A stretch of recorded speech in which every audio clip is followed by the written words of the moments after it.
The late afternoon sun slanted through the soaring windows of the gilded compass, casting long shadows across the polished oak floors. Nestled in the heart of Manhattan's Tribeca, this wasn't a place for casual lunches. It was a theater of power. Hedge fund managers whispered over seared scallops. Tech moguls sketched out futures on linen napkins, and the air hummed with the low thrum of capital changing hands. No one noticed Elara Vance as she moved between the tables. At 30, she had mastered the art of being both essential and invisible. Her movements were a study in economy, a tray of crystal water glasses balanced effortlessly in one hand. Her dark skin seemed to absorb the restaurant's amber light, and her hair was styled in an elegant, intricate braid. Her uniform, a crisp white shirt and a perfectly tied black apron, was immaculate. She was a quiet storm of efficiency. There were the usual slights. A man at table 5 gesturing with his empty wine glass instead of using her name. A woman at table 2 asking condescendingly if she really knew what a sommelier's recommendation meant. Elara met each one with a placid professionalism that was its own form of armor. She had learned long ago not to let their world define hers. At the host stand, David, the manager, gave her a subtle nod. "Heads up," he murmured, his eyes on the entrance. The heavy glass door swung open, and Harrison Sterling didn't walk in. He made an entrance.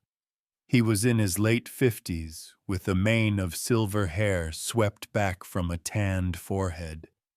His suit was a custom-tailored shade of charcoal that probably cost more than Elara's rent for a year. He scanned the room not for a table, but for an audience, his gaze sweeping over the staff as if they were furniture. His party of 2 younger men in identical blue shirts and a chic woman with a distinct Parisian accent trailed him like orbiting planets. They were seated at table 12, Elara's section. Of course.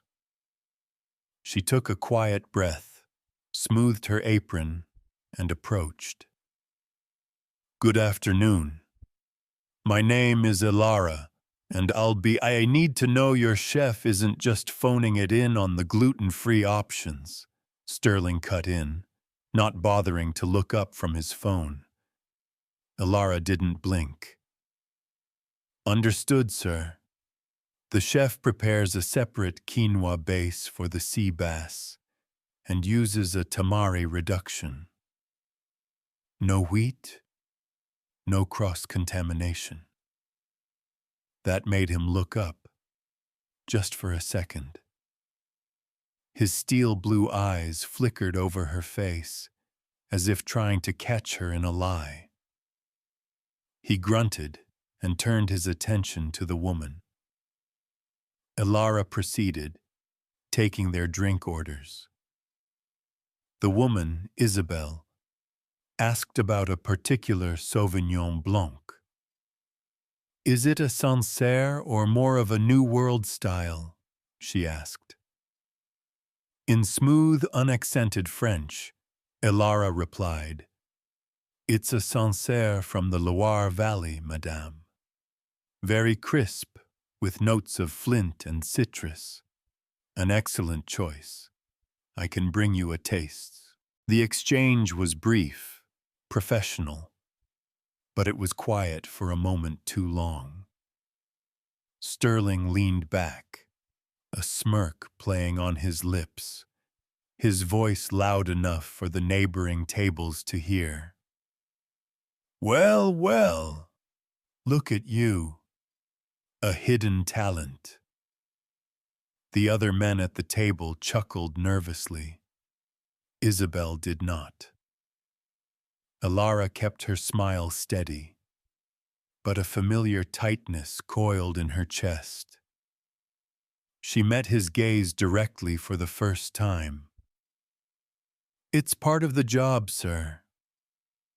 She turned toward the kitchen, her spine straight, her expression a mask of calm. This was nothing new, but something about his condescending amusement felt heavier today. She didn't know it yet, but this was the day the mask would crack not with anger, but with truth. When Alara returned with the drinks, the hum of casual wealth filled the room, but her own world had tilted. She placed each glass with a steady hand. "Sparkling water, iced tea, and the Sancerre," she said. Isabel looked up with a small, appreciative smile.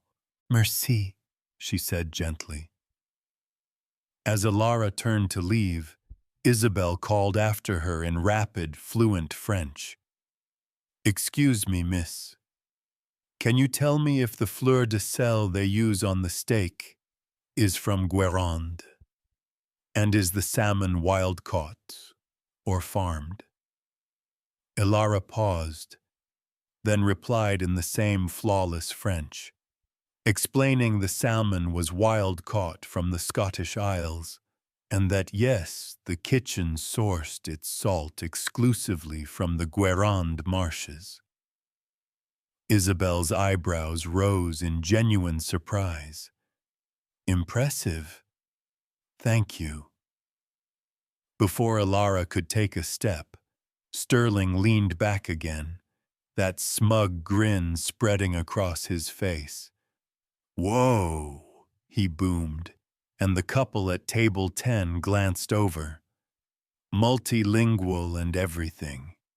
Didn't expect that from someone carrying trays. The woman's smile vanished. One of the younger men suddenly found his water glass fascinating. Ilara turned back slowly, her hands clasped behind her back. Her heartbeat was a single, hard drumbeat in her ears, but her face remained impassive. "We get guests from all over the world, sir. It's helpful to be prepared." Sterling's smirk deepened. "If you're so smart," he said, dragging out the words, "why don't you translate this for my colleagues?" Without warning, he spat out a jumbled sentence in German harsh, fast, and atrociously pronounced. The table went silent. It wasn't a question. It was a test, designed for her to fail. Ilara stood perfectly still. She understood the broken structure, the clumsy grammar, and the arrogant intent behind it. She met his gaze, not with defiance, but with crystalline clarity. "In German, sir?" she asked, her voice soft but carrying in the sudden quiet. "Would you like the literal translation, or the one you intended to say?" Sterling gestured expansively. "Whichever one makes you sound smarter." Ilara didn't blink. "You said, 'The mind is like a parachute. It works only when open.' However, you use the informal 'do' with an abstract noun, which is grammatically incorrect. In a proper context, one would phrase it, 'Der Geist ist wie ein Fallschirm. Funktioniert nur, wenn offen ist.'" She delivered the line with perfect pronunciation, not loud, not smug, just fact. Isabel raised her eyebrows, a flicker of amusement in her eyes. "She's right," she murmured to the man beside her. "I studied in Munich." His version sounded like a frat boy at Oktoberfest. The younger man snorted into his napkin. Sterling's smile faltered. Well, he muttered, somebody's memorized a few quotes.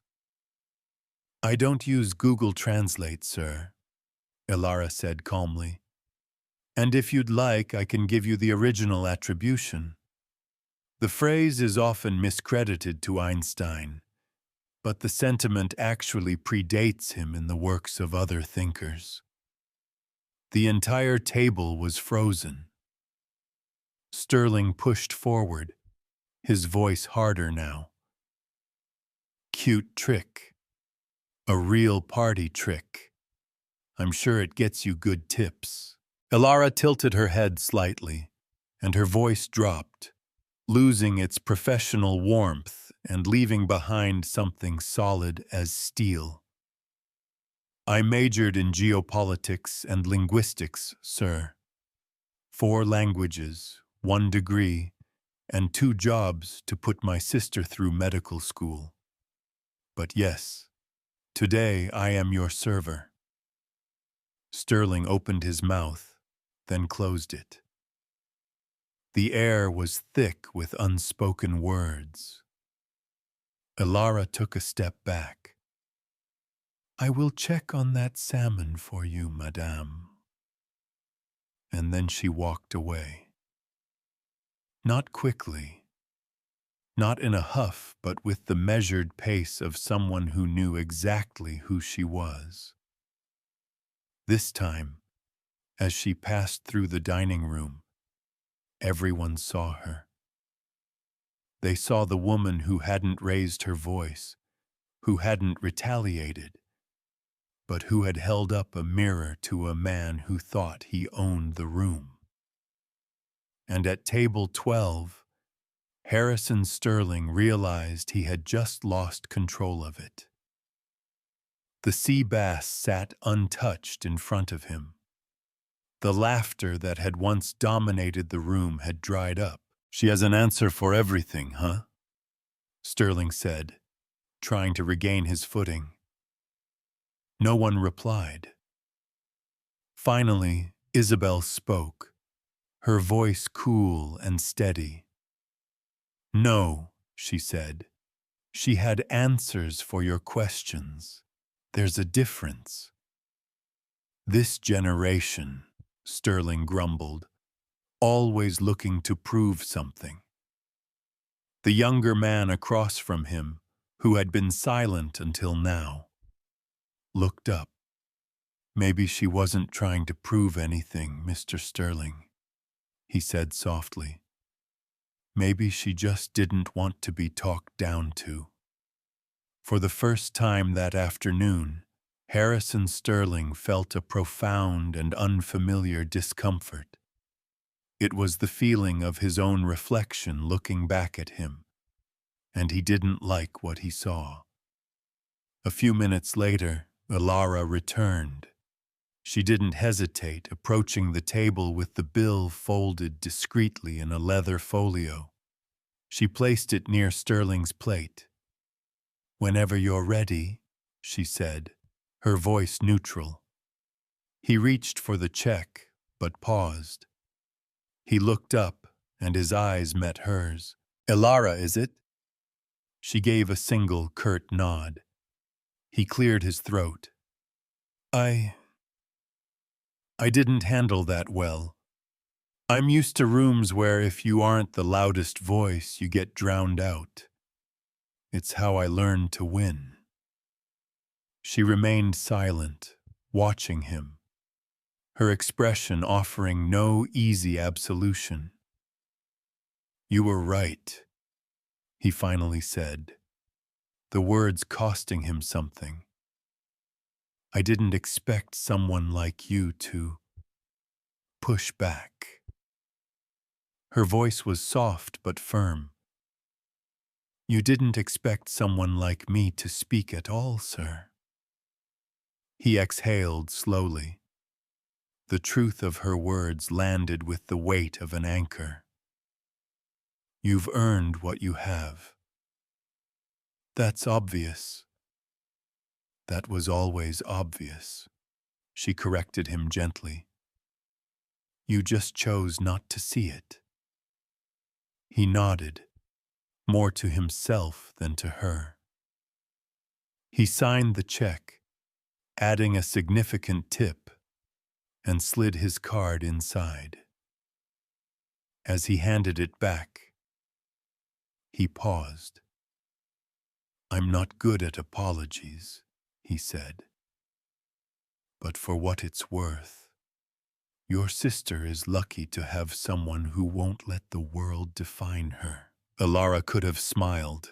She could have said thank you. Instead, she offered him something more valuable. The truth. She will earn her own luck, sir, she replied. Then she took the bill and walked away. Later that evening, as Alara was untying her apron, David called her up to his small, cluttered office. He handed her a tablet without a word. On the screen was an email addressed to the restaurant's management. Subject: A lesson in grace to whom it may concern.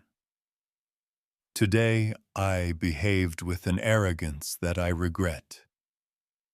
My server, Alara, met my condescension with a poise and intelligence that forced me to look at myself in a way I have not in a long time. Please thank her for her grace. If she is ever interested in a position in international client relations, she has my unconditional recommendation and my personal contact information. Sincerely, Harrison Sterling. Alara read it, her face unreadable. You thinking about it? David asked, leaning back in his chair. She handed the tablet back. I'm thinking about how some people need a whole lesson just to see what's right in front of them. I know you weren't doing it for him, David said. That's why it worked.